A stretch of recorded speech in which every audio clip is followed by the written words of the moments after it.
Welcome back to One American Baseball Podcast. This is episode 33. I'm Chris, as always, joined by my co-host Jaden, and as always, we're gonna get into our weekly takeaways. The Guardians have caught fire recently, and they have kind of resurrected their playoff hopes. So we're gonna get into that, and we're gonna get into a little bit more of a somber week of Reds baseball. Um, yeah, the Reds were a little disappointing, so we're gonna get into that, and then. As promised, I feel like I'd be leaving you guys hanging if we didn't talk about the fantasy baseball, Jaden and I's matchup and sort of give a rundown on how that went. And then talk about some young pitchers that I really like. So let's get right into it. Jaden, how's it going? Chris, you put it best that it was a pretty sad week in Reds country.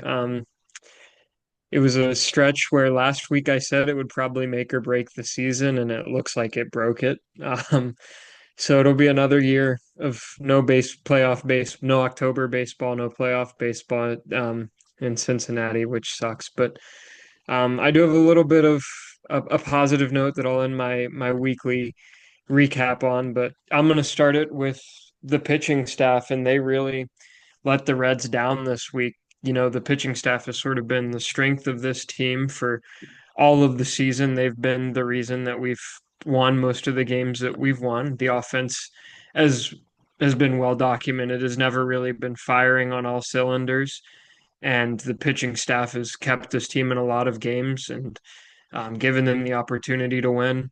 And this week, the pitching staff, they sort of took the week off, which was really frustrating.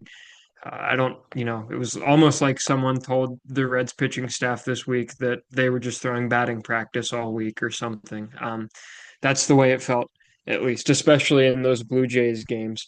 Um, but the Reds pitching staff is 24th in ERA since the start of this month, with an even six ERA.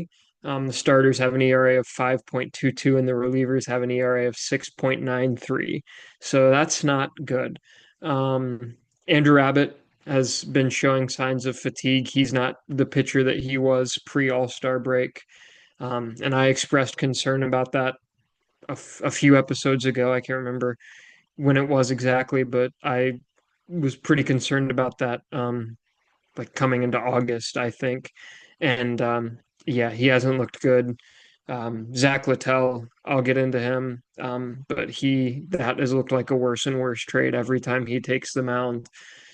Brady Singer's been pitching well, and Hunter Green is back and pitching well, so at least there's that. But yeah, I think the fatigue has really set into this pitching group, and we're seeing that right now. They scored 9 runs against the Blue Jays on both Tuesday and Wednesday of last week and lost both of those games, which is really tough. I mean, the Blue Jays, they're a really good team. They're an 80 plus win team at this point, but scoring nine in back-to-back days and losing is really tough to watch your team do. The first loss was supposed to be Nick Lodolo's start day. He got sick, and that led to an absolutely disastrous bullpen day. Scott Barlow was the opener. He had no control over his pitches. Gave up a leadoff home run to George Springer, walked, I believe, walked the bases loaded after that, and then gave up a bases clearing triple or double to Alejandro Kirk. Alejandro Kirk is not hitting a triple at Great American Ballpark. Um, and then Brent Suter came in and he looked just as bad. It was 8-1 Blue Jays by the second inning. The Reds rallied back to score 9 runs, but lost 12-9. Um, then in Wednesday's loss, the Reds went up 5-0 against Shane Bieber in the second inning. And Zach Littell just imploded. He didn't even make it through 5 innings. And the day after a bullpen day, that's really not what you need from your starter. He's really been struggling as already as an ERA of 4.78. The FIP is not any better. I think it's actually worse. And you can grade this trade now a little bit better, I think, as we're into September. And it probably wasn't terribly smart to bring a home run prone pitcher into Great American Ballpark because he got knocked around the park in that loss to the Blue Jays. And, uh, you wonder if maybe he needs to go to the bullpen and Nick Martinez needs to come back into the starting rotation. Um, I'm not sure. Not sure. I don't think that's the plan, but I think it's worth considering if you're the Reds because Littell has really struggled as a Red.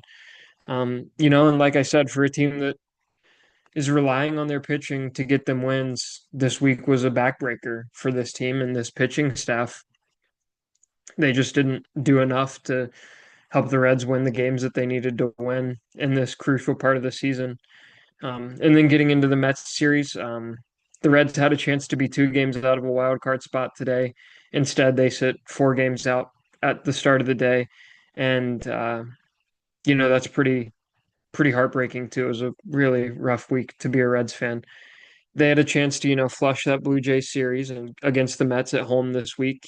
This was a series that I think a lot of Reds fans were pointing to pretty much since the start of August when we thought we would be in it at this point in the season. And, you get the Mets at home. They're the team you're chasing. You have a chance to sweep them, and the Reds weren't able to do it. In game one, they went down early. Andrew Abbott, like I mentioned, continues to struggle. He gave up 5. The bullpen actually held him to 5, so the bullpen kept the Reds in it. But Andrew Abbott has not looked like the same pitcher he was. The Reds battled back to get within 1 run in the bottom of the ninth. Edwin Diaz came in for the Mets to try and shut the door. He gave up a single, then walked 2 to load the bases with no outs and Noelvi Marte, Ellie De La Cruz, and Gavin Lux coming up. Noelvi Marte struck out, swung at ball 4. That would have walked in the game tying run, but it was a backup slider that never came back across the plate. Looked like Diaz didn't really get it to bite the way he wanted. I think Noelvi swung at it thinking it was going to come back across the plate. It never really did. And so it just stayed inside on him, and he swung right through it. Um, Ellie never took the bat off his shoulder, watched 5 pitches for a strikeout looking. And um, I was debating as to whether or not to talk about how frustrating Ellie can be in the clutch. I decided not to do it this week because it was already such a bummer of a week. Maybe I'll get into that in the off season. Ellie sort of struggles in clutch situations, but yeah, he didn't take the bat off his shoulder. And then Gavin Lux hit a ground ball that almost got past the infield. Pete Alonso dove for it, so uh, got past him. And then Luis Angel Acuna, who was playing second, got to it in shallow right field, and Edwin Diaz had the presence of mind to cover the bag. Um, and he beat Lux there. So the Reds lose after loading the bases with no outs in the bottom of the ninth, down a run. The Reds lose by that same run, which was, um, you know, it was a fitting bow on a season for a team that couldn't really ever come up with the big hit. And, that just felt like that was the game that probably ended the season for the Reds. And it's probably fitting that that's the way the season hypothetically ends for the Reds. They're not mathematically eliminated yet, but if ever there was a game to make you feel like you're out of it, it was that one. And it was really frustrating to watch. Um, Mets did there was a little bit of fishiness by the Mets and Noelvi Marte's at bat. The Mets catcher sort of just fiddled with his mask for a couple of minutes. They didn't bring a new pitch com out or anything. He just stood there and fiddled with his mask for a few minutes. And then in Ellie's at bat, Edwin Diaz changed his cleats mid at bat. So I don't, apparently you're allowed to do that. Apparently a spike broke on his cleat, but they let him change cleats mid at bat, which, when you when you walk 2 guys to load the bases and then your catcher has trouble with his mask and you have trouble with your cleat, it certainly feels like you're maybe trying to swing momentum back or get some extra time, which was fishy. But the Reds still needed to come through with a hit in that situation. Yeah, Um, I think that's interesting you bring that up because there's so many loopholes that like you brought up there that can just stop the game.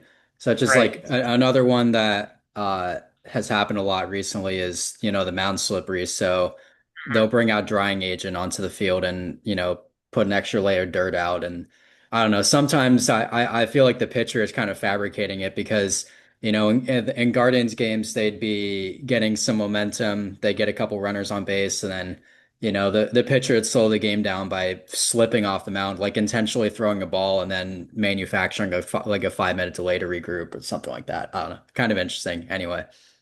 Yeah, yeah. But that was, frustrating to see. But like I said, there's not really an excuse for not scoring at least one run in that situation.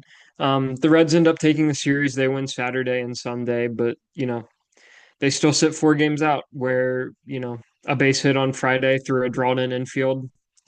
They're 2 games out today. And, maybe you still think they've got a chance, but doesn't really feel that way without that base hit. Uh, Now, my positive notes for the week, this will be a shorter weekly recap for me, is a pretty bummer week. I told you I'd probably only spend about 3 minutes on the Reds. Looks like it'll be a little bit longer than that, but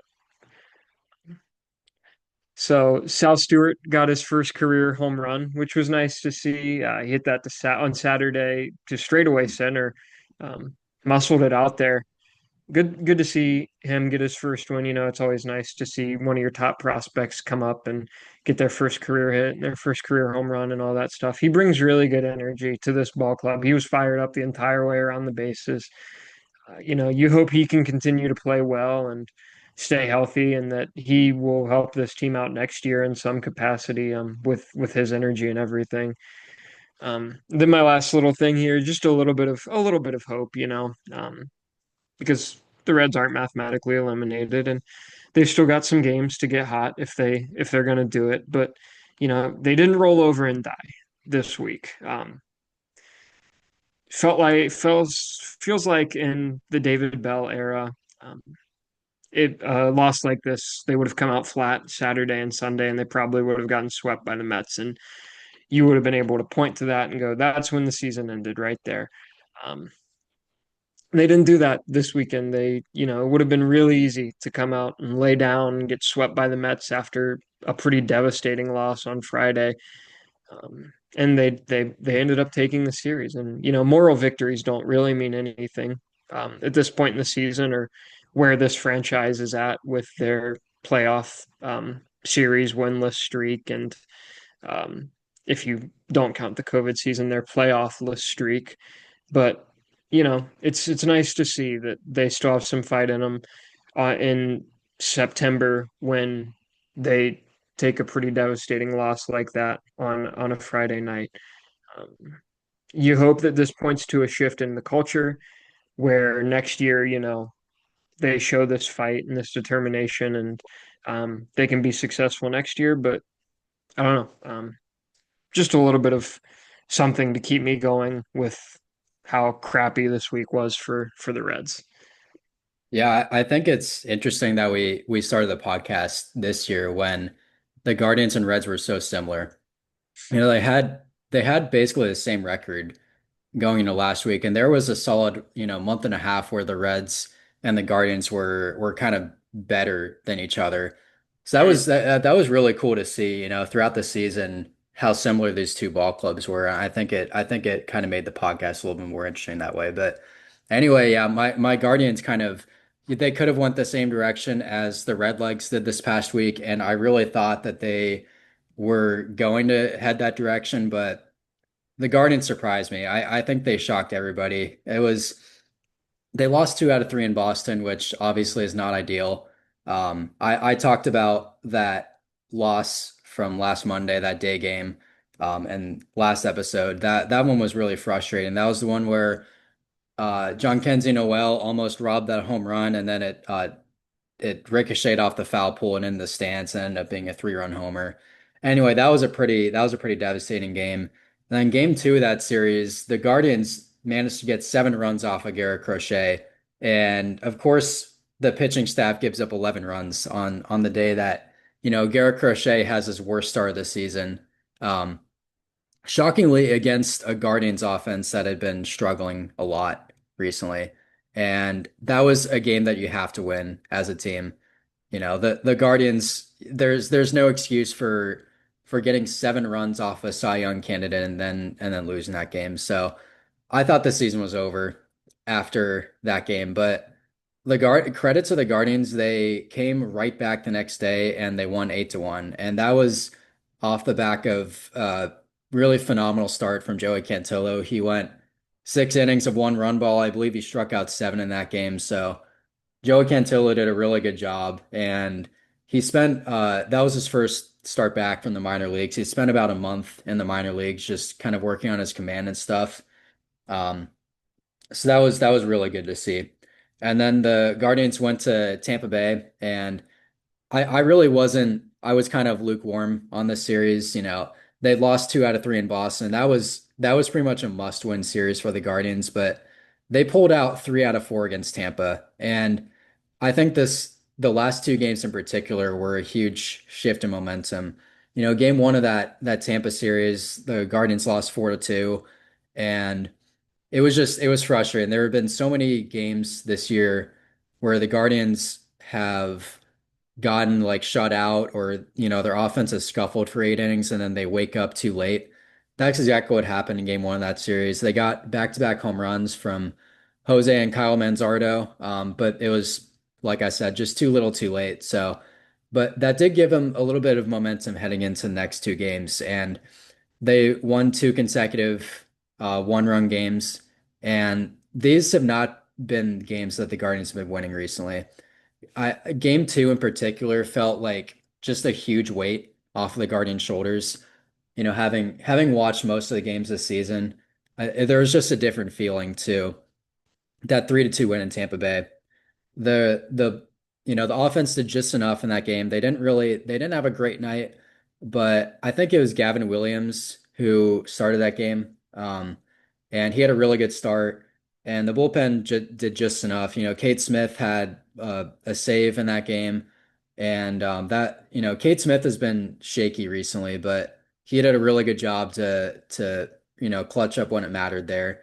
Um, so like I said, that really shifted the momentum. And then game three of that series was another must win.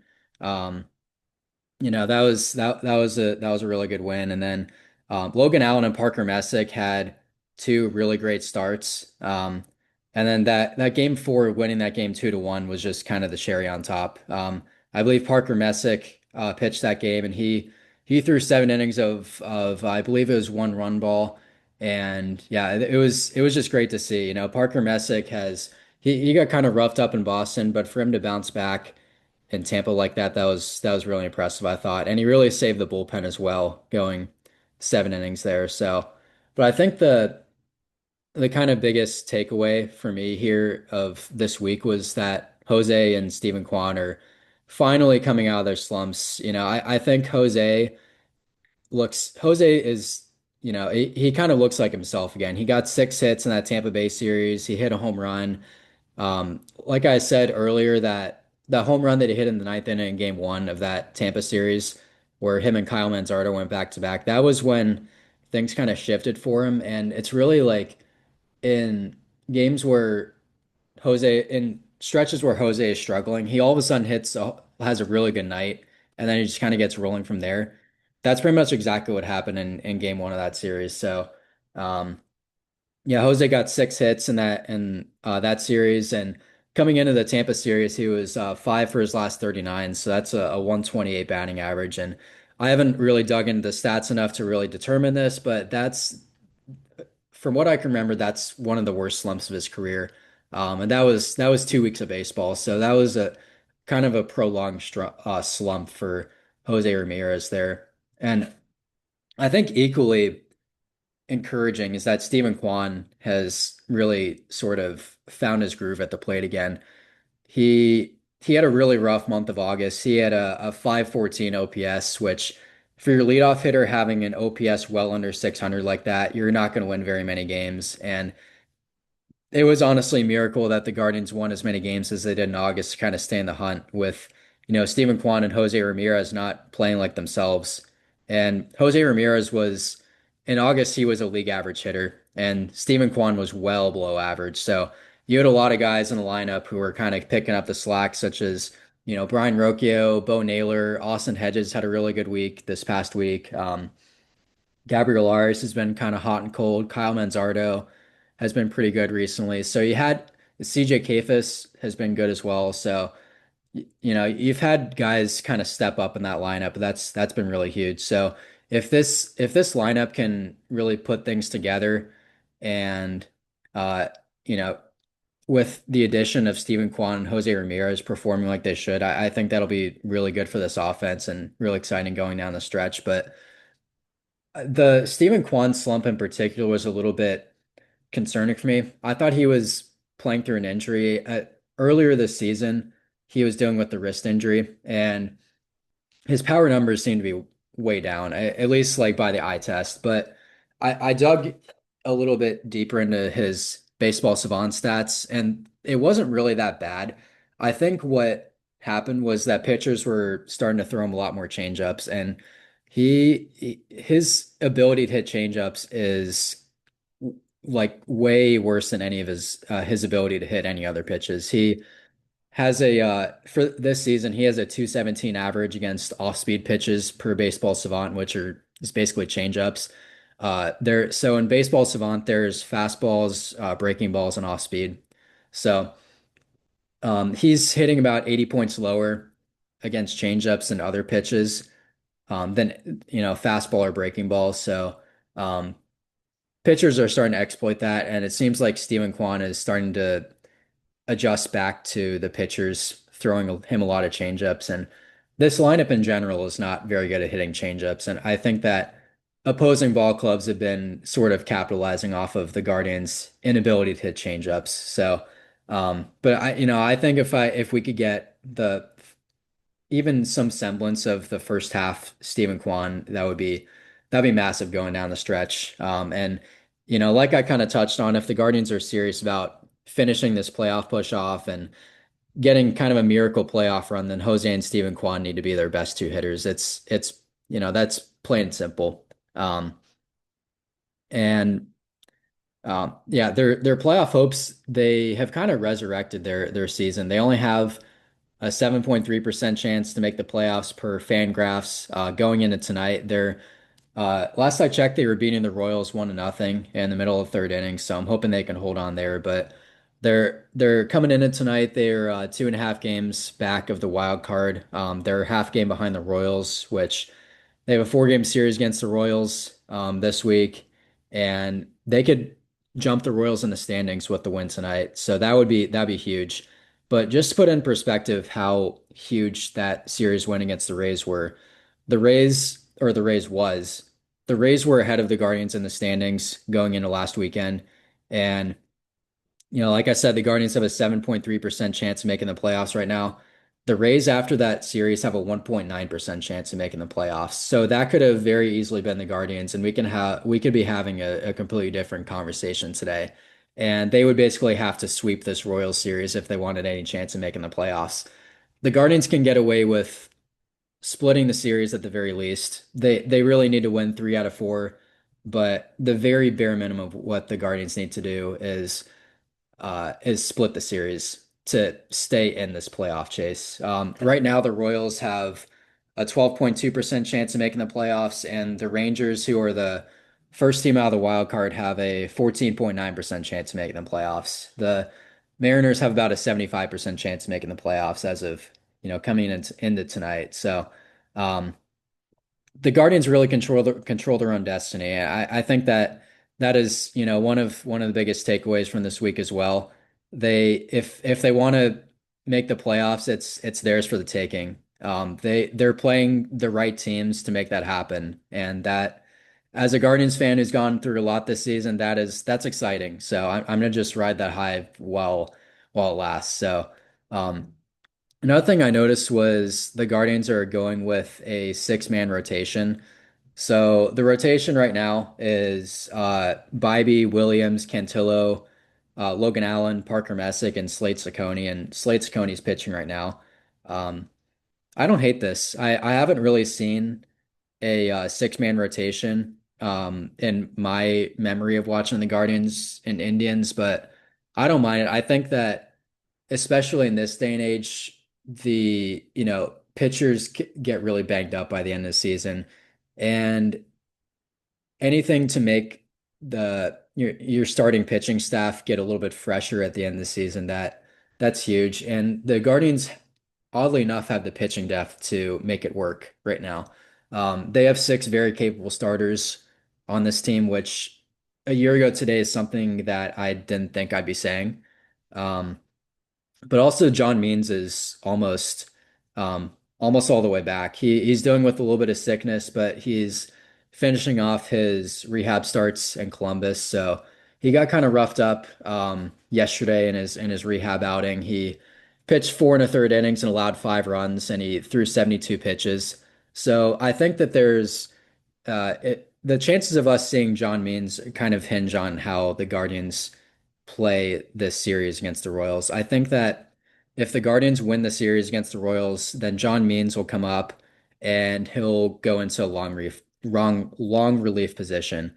I don't think that at this point that you mess with the pitching rotation. None of the six starters in the rotation have done anything to really lose their job in the starting rotation. And I think with John Means coming back, you don't want to rush him throwing 90 to 100 pitches if he doesn't need to.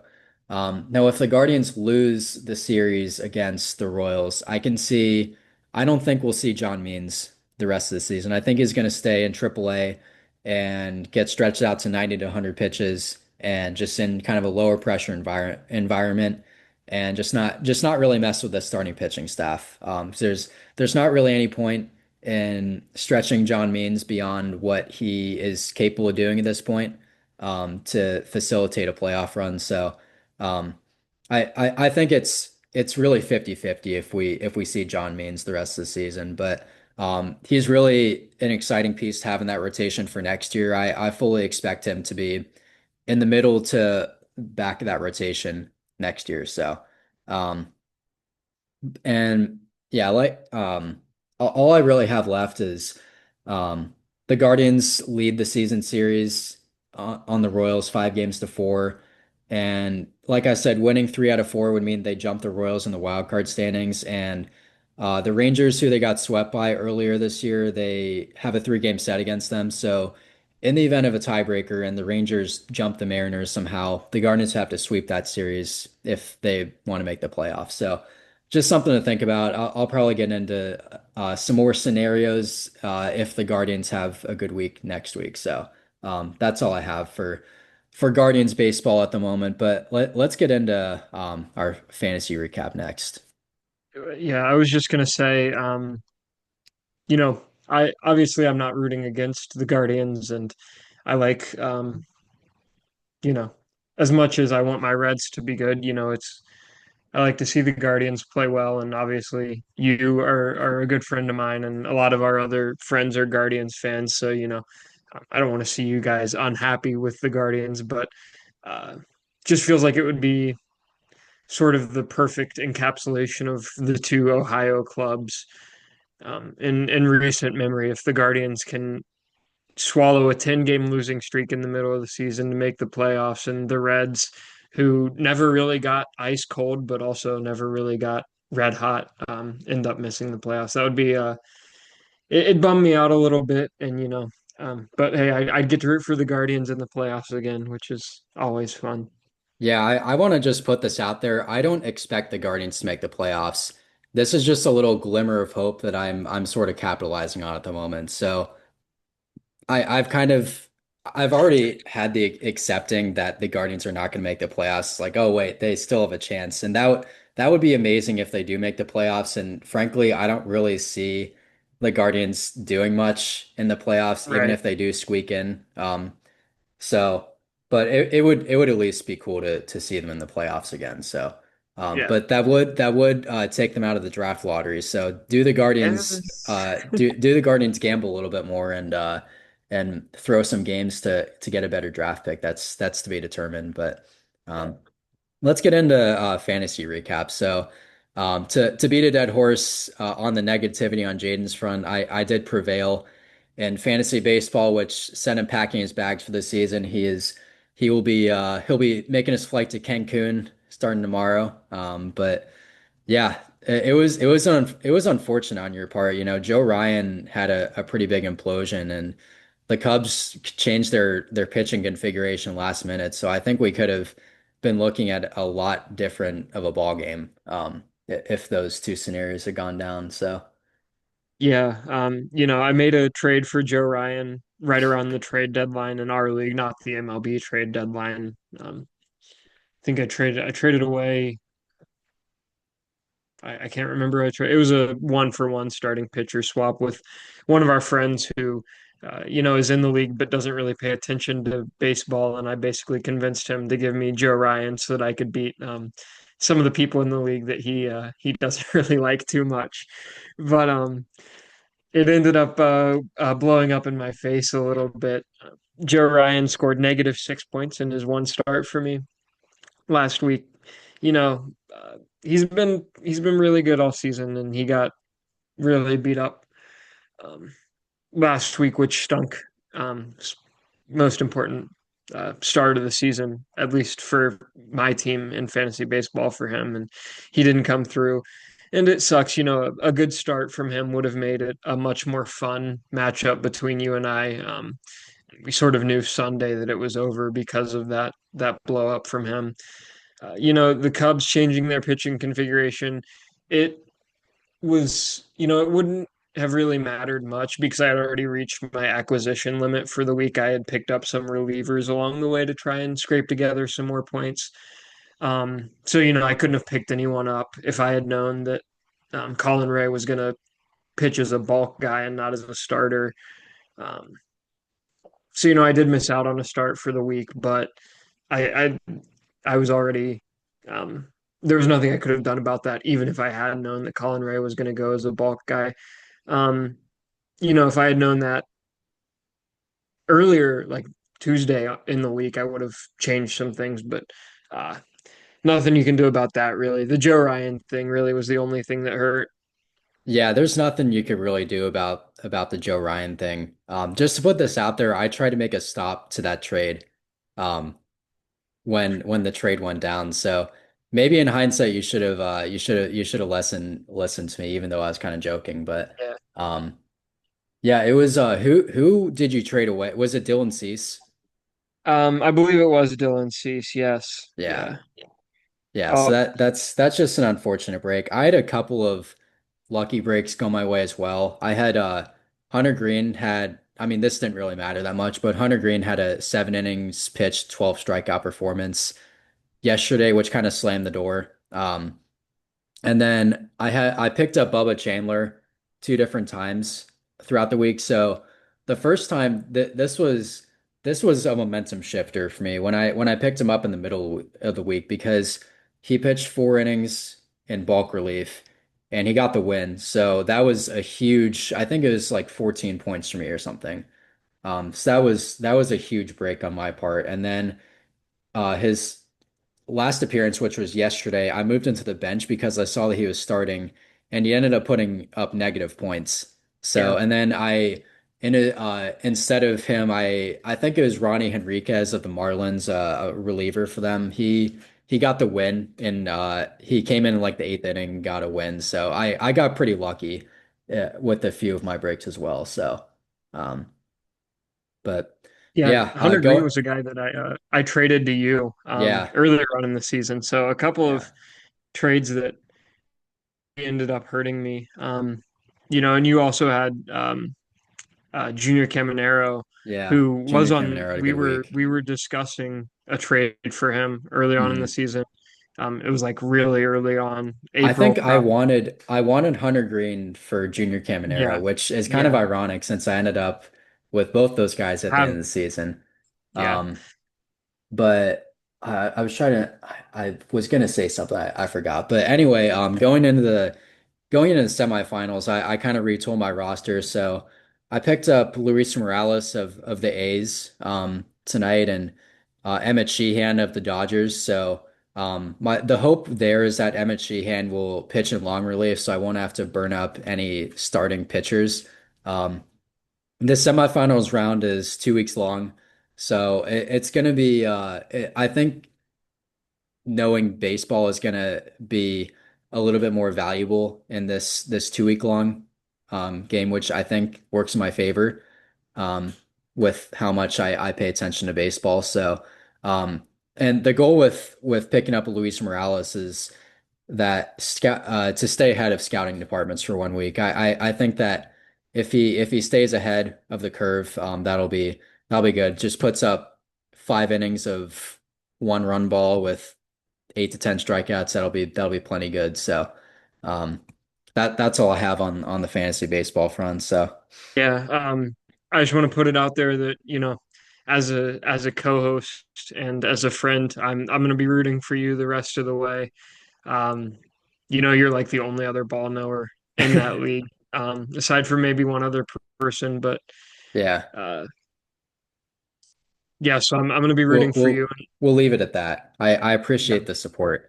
Anyway, I let's get into our around the league segment. So I picked I watched Trevor May video mhm. last night or the day before, which inspired this segment. But he was talking about 3 Mets pitchers. So Jonah Tong, Nolan McLean, and well, it was really Jonah Tong and Nolan McLean for the Mets that he was talking about. I also picked Brandon Sproat because he threw 5 innings of no hit ball against your Redlegs. He looks really interesting, but I'll get into Jonah Tong first.